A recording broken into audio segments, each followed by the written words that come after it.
Shalom jemaat yang terkasih dalam Kristus. Sungguh sebuah sukacita kita bisa kembali berjumpa dalam ibadah online hari ini. Mari kita persiapkan hati kita untuk mendengarkan firman Tuhan yang akan menuntun kita. Tema kita minggu ini yaitu, berikanlah apa yang wajib kamu berikan kepada Kaisar dan kepada Allah. Diambil dari Matius 22 ayat 15-22. Sahabatku, perikop kita hari ini, Matius 22 ayat 15-22, menceritakan sebuah peristiwa yang terjadi di Yerusalem, di mana orang Farisi dan Herodian bekerja sama untuk menjebak Yesus. Kedua kelompok ini biasanya adalah musuh bebuyutan. Orang Farisi adalah kelompok yang sangat religius dan anti penjajahan Romawi, sementara Herodian adalah pendukung kekuasaan Romawi dan Herodes. Namun, demi menjatuhkan Yesus, mereka bersatu. Mereka mengajukan sebuah pertanyaan yang tampak sederhana, tetapi sebenarnya adalah jebakan maut. Katanya, bolehkah membayar pajak kepada Kaisar atau tidak? Sahabatku, jika Yesus menjawab, boleh, ia akan dianggap berpihak pada Romawi dan akan kehilangan kepercayaan banyak orang Yahudi yang membenci penjajahan. Jika ia menjawab tidak boleh, ia akan dianggap sebagai pemberontak dan bisa ditangkap oleh penguasa Romawi. Ini adalah pertanyaan yang mustahil untuk dijawab tanpa konsekuensi. Ayat 15-17. Kemudian pergilah orang-orang Farisi. Mereka berunding bagaimana mereka dapat menjerat Yesus dengan suatu pertanyaan. Mereka menyuruh murid-murid mereka bersama-sama orang-orang Herodian bertanya kepadanya, "Guru, kami tahu, engkau adalah seorang yang jujur, dan dengan jujur mengajar jalan Allah, dan engkau tidak takut kepada siapapun juga, sebab engkau tidak mencari muka.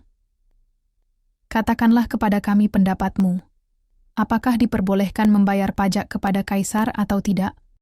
Tafsiran. Ayat 15-17 ini membuka dengan sebuah adegan yang penuh ketegangan. Orang-orang Farisi, yang biasanya menentang penjajahan Romawi, tiba-tiba bersekutu dengan kaum Herodian, pendukung setia Raja Herodes dan kekuasaan Romawi.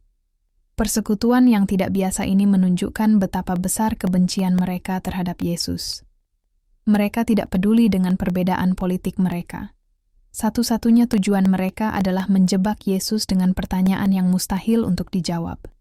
Mereka ingin memancing Yesus untuk mengatakan sesuatu yang bisa digunakan untuk menuduhnya, baik di hadapan rakyat Yahudi maupun penguasa Romawi.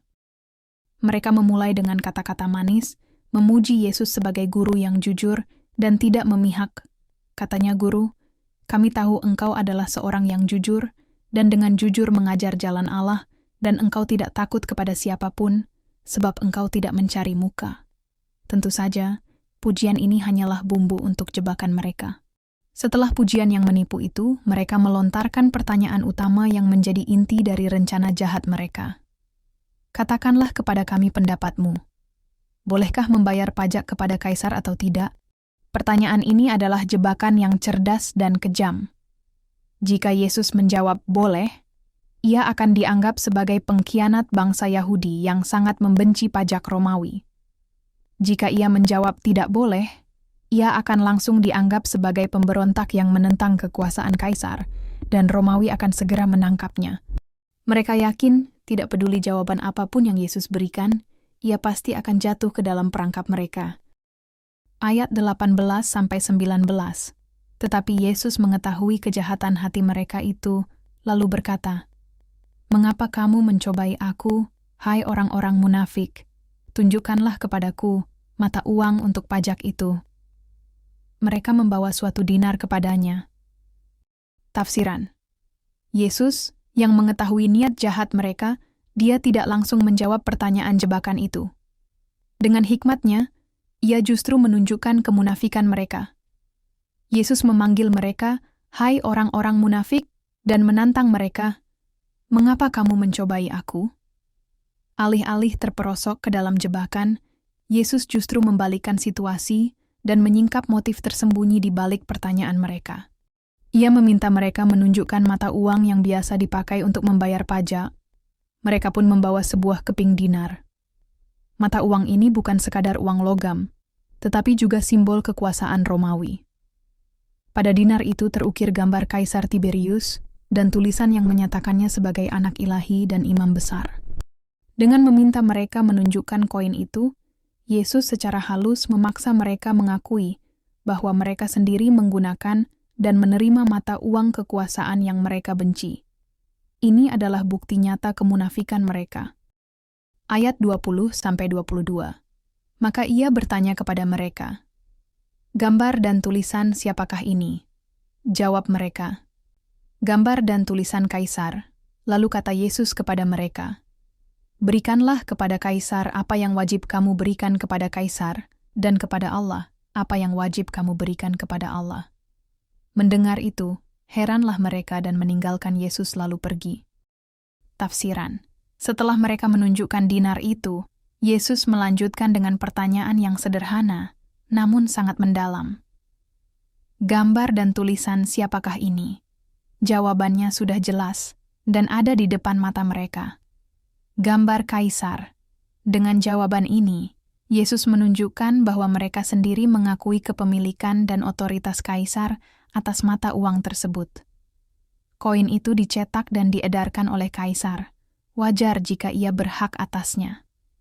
Inilah landasan bagi kalimat pertama dari jawaban Yesus yang terkenal. Kemudian, Yesus memberikan jawaban yang tidak terduga dan sangat bijaksana. Berikanlah kepada Kaisar apa yang wajib kamu berikan kepada Kaisar, dan kepada Allah apa yang wajib kamu berikan kepada Allah. Jawaban ini bukan sekadar lolos dari jebakan, tetapi juga memberikan prinsip ilahi. Yesus memisahkan dua ranah kewajiban. Kewajiban kita sebagai warga negara, dan kewajiban kita sebagai ciptaan Allah. Artinya, kita memiliki tanggung jawab kepada pemerintah atau Kaisar seperti membayar pajak. Namun, ada kewajiban yang jauh lebih besar. Jika koin dengan gambar Kaisar adalah milik Kaisar, maka apa yang memiliki gambar dan rupa Allah adalah milik Allah. Kitab Kejadian 1 ayat 27 dengan jelas menyatakan bahwa manusia diciptakan menurut gambar Allah. Maka, yang menjadi milik Allah bukanlah sekadar uang, melainkan diri kita seutuhnya, baik itu hidup, hati, dan jiwa kita. Dengan jawaban ini, Yesus tidak hanya menghindari jebakan mereka, tetapi juga mengangkat percakapan ke tingkat spiritual yang lebih tinggi dan menantang mereka untuk merenungkan kewajiban sejati mereka kepada Tuhan. Refleksi dan penutup. Saudara-saudari terkasih, firman Tuhan hari ini mengajak kita untuk mengevaluasi kembali di mana kita meletakkan kesetiaan kita. Kita hidup dalam dunia yang sering menuntut banyak hal dari kita. Kita memiliki peran sebagai karyawan, orang tua, anggota masyarakat, dan warga negara. Kita harus menjalankan semua peran itu dengan baik. Namun, kita tidak boleh lupa bahwa identitas kita yang paling utama adalah sebagai anak-anak Allah. Kewajiban kita kepada Allah jauh melampaui kewajiban duniawi manapun. Apakah kita sudah memberikan seluruh hati, pikiran, dan hidup kita kepadanya? Atau masih ada kaisar-kaisar lain yang kita dahulukan, bisa berupa karier, uang, kesenangan, atau ambisi pribadi? Namun kita tidak boleh melupakan ada kewajiban yang jauh lebih tinggi dan hakiki, yaitu kepada Allah. Jika koin yang bergambar kaisar adalah milik kaisar, maka kita yang diciptakan menurut gambar Allah adalah miliknya seutuhnya. Oleh karena itu, refleksi ini mengajak kita untuk bertanya, sudahkah kita memberikan kepada Allah apa yang menjadi haknya? Memberikan kepada Allah bukan sekadar memberikan persembahan uang, tetapi memberikan seluruh hidup kita. Itu berarti setiap pilihan, setiap tindakan, setiap kata, dan setiap pikiran kita seharusnya mencerminkan gambarnya. Marilah kita terus hidup dengan kesadaran bahwa kita adalah milik Allah, dan biarlah hidup kita menjadi persembahan yang hidup, kudus, dan berkenan di hadapan-Nya. Amin.